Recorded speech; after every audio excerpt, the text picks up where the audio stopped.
Okay, thank you very much. I'm delighted to be sharing some thoughts with my colleagues, all of you who have been thinking about the world and migration studies. I was thinking that it's not just transversal series, but maybe a controversial series where we can debate and develop ideas. So today I will argue that we need to move beyond migration studies and work together transversally to create a dispossession studies. To focus on dispossession at the current historical conjuncture is to focus on the reorganization of processes of capital accumulation that are increasingly relying on accumulation by dispossession. This means turning our attention not just to growing inequality, but to the unequal relations of power that produce the inequalities. Capital is at the core an unequal social relation that is maintained, defended, and obscured by force, legitimation, fiction, myth, and ritual.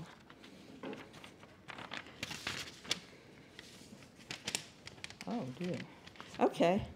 My position, or this call to go beyond migration studies, is in sympathy with the other two speakers today and the readings that I hope you did get a chance to look at, because I'm just emphasizing major points of my articles and reacting to their articles. It's in sympathy with Adrian's critique of mainstream migration scholarship. This perspective that I'm arguing for also draws from Biao's observations on suspension about the role of the state, economic processes such as property devaluation and revaluation, and its relationships to subjectivity. What I am making more visible in their analysis is temporality, which is what my article was stressing. That is the need to take note of how the world is changing and why, and how those changes call on us not only to critique migration studies, but to go beyond that enterprise. And it is indeed, as Adrian notes, now a big business, or as Nina Sorensen has said, an industry. To talk about transformations over time within a global perspective, we need a concept of historical conjuncture. Adrian's review of migration studies speaks of neoliberalism and then a change to a new generation of decolonizing theory. He also stresses the ways to link those who move and those who don't move. So he in some ways foreshadows the need to move beyond migration studies. But he doesn't provide a conceptual framework of explaining transformations in our world and our concepts. In my article, I try to develop a concept of conjuncture and then link it to changes in migration studies so we can see where we're at the current moment. Let's see if we can. So what is this conjunctural analysis I keep talking about? And why do I find this language so important? Stuart Hall reminded us at the time of the turn into neoliberalism that when a conjuncture unrolls, there's no going back. A conjunctural analysis focuses on the intersections of globe-spanning multi-scalar networks of institutional power through which the processes of capital accumulation are organized, implemented, justified, and obscured. It highlights the relationships between multiple intersecting forces, processes, and actors that transforms economic, political, social, religious, and cultural in life. In other words, in a conjunctural analysis, we're all in there. It's not an analysis of some forces up there, you know, beyond our control or removed from our lives, but the very ways in which, as we interact, we're part of unequal relationships of power that reconstitute the world. Okay.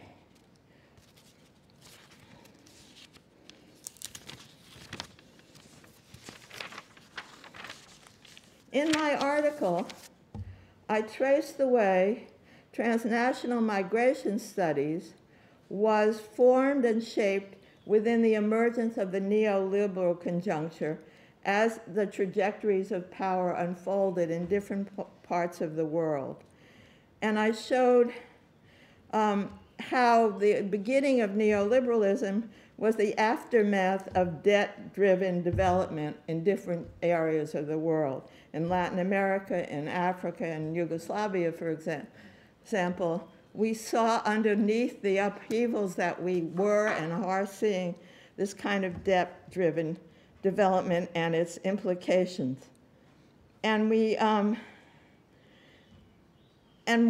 what we came to theorize, and I know most of you use the word neoliberal, but not think of it as a conjuncture and what happens next.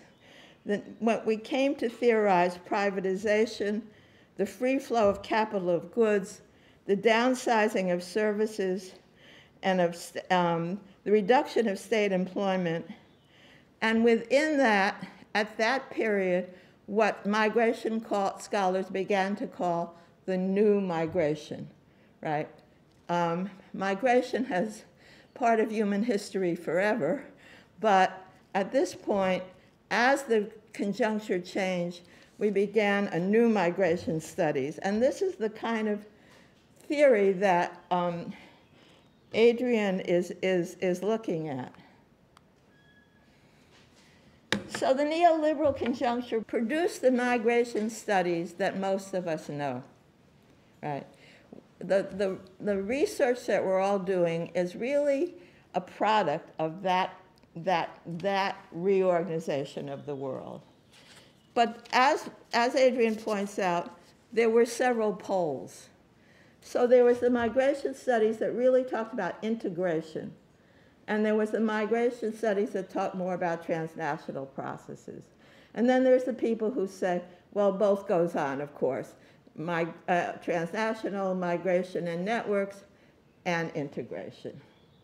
This research shared a metaphor of community, whether it was ethnic communities that were seen as segregated and then had to develop a multicultural presence in the country, or then integrate and assimilate, or a diasporic community that then became its own actor within history.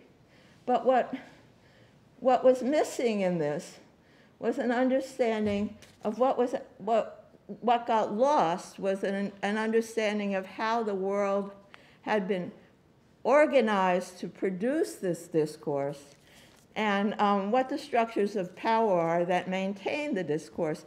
We got into documenting, describing, and engaging in either policy research or critiques of policy research, and really didn't step back and look at how the structures of accumulation shaped the very nature of the nation state at that point in history and the politics that were emerging.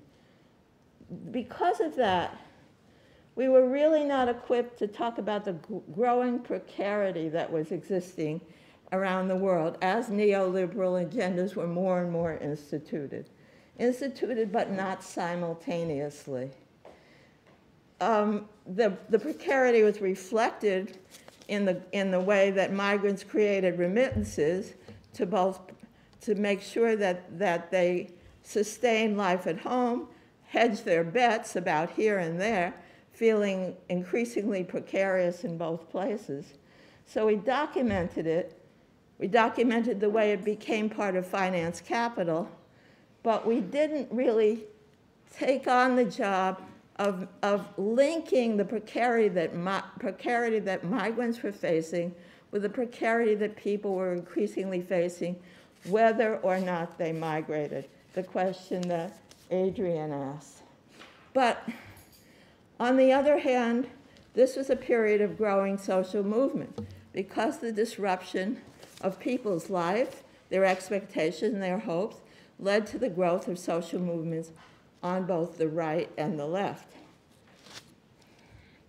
I do want to point out, though, in just a quick historical note, that at the very beginning of the neoliberal conjuncture, in the US and in Europe, there was a critical scholarship that did step back and talk about the structures of power and the structures of capital. Well, whether it was Melissu or Ballinger or Wallerstein or Nash or Safa or Sasson, people did contest and building on on Marxist scholarship, bring together the movements of labor and the movements of capital and the changes over time, including references to the concept of historical conjuncture. But that was soon set aside in terms of this mainstream movement. Nations Unbound was part of that critical scholarship. We argued for a global perspective on structural adjustment, labor, migration, and the accumulation of capital. But it hasn't been read that way, and that's an interesting story in and of itself.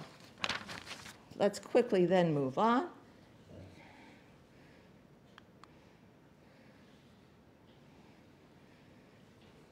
What now? Which is really the point, the goal of this provocation, to ask us all who are engaged in any form of migration scholarship, where in the world are we at?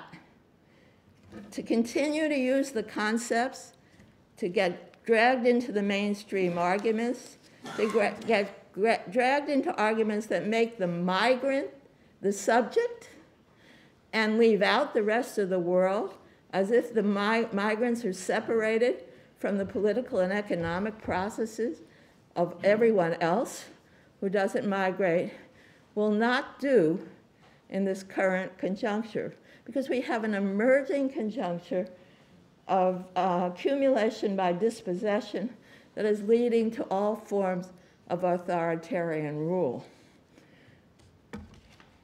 We see it takes many forms, and it certainly doesn't look the same around the world, but that doesn't mean, if we make a conjunctural analysis, that these tendencies aren't linked, interrelated, and feed into each other as trajectories and networks of power intersect. We see financialization linked to debt, land, housing, and climate change. We see older forms of imperial dispossession. That means theft. You just go and you take. And we see that around the world. I got a call just on Sunday from a friend from the Democratic Republic of the Congo who just had to talk about the ongoing stealing of land and massacres of people that are going on in the eastern Congo as part of a contestation over resources and land to terrorize people.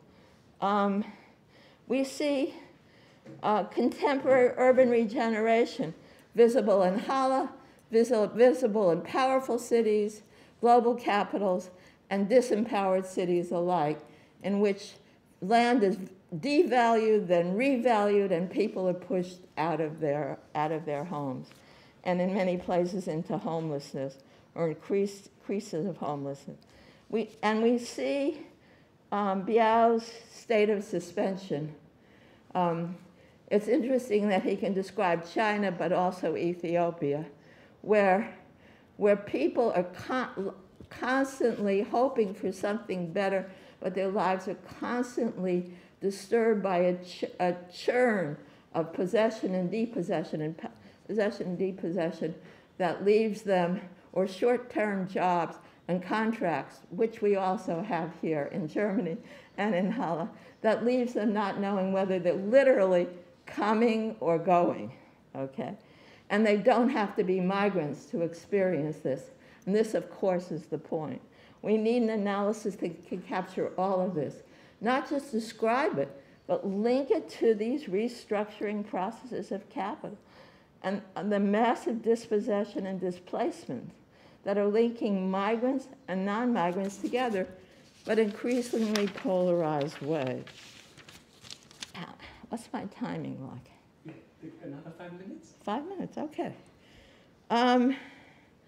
So an increasing number of people around the world share a position of dispossession in relationship to the handful of people who are reaping vast fortunes from accumulating capital through dispossession. The problem is when you say this, it sounds like political rhetoric, and it's actually just a description of what's going on day by day. And in fact, a scientific analysis. To help our analysis, I've coined the term dispossariat for this social position of dispossession that cuts across old class lines. The dispossariat includes employed and informal economy manual workers, and those who have acquired technical and professional skills through higher education, but have precarious or gig employment.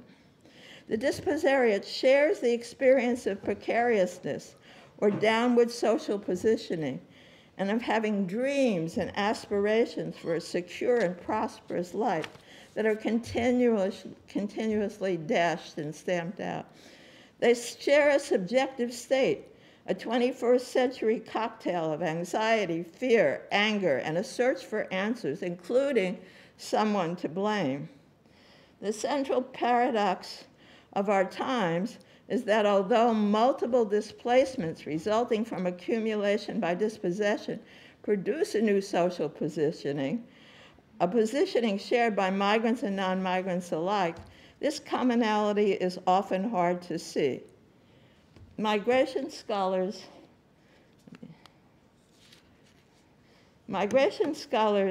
can either continue a scholarship that divides migrants from non-migrants, or create a scholarship and a political practice that highlights the forces of dispossessive capitalism. Foreignness and racialized is in fact a floating signifier that can include legal citizens with long ancestral roots in the country. We see that in India right now. A fact which is also attested by African Americans and is part of Jewish history in Germany or Irish history. Racial difference is in the eye of the politicians. White nationalists are now attacking all those designated as the enemy within the body politic, including women. Migration scholars can be part of the solution or part of the problem. As we used to say several conjunctures ago when the Black Power movement emerged in the US. If we continue to think in terms of nation states that must integrate migrants as outsiders, if we neglect the politics that makes clear that the national welfare systems are financed through the profits of global dispossession that take from the people of the world, if we organize our resistances around patriotism and national ideologies of belonging, if we ignore the current efforts to transform angers into partisan politics, then we contribute as migration scholars to continuing and ever-increasing attacks on the environment and most of the people in the world.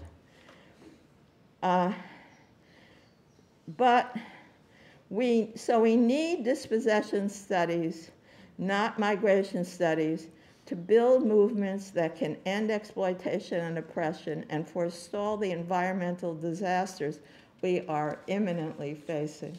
Thank you.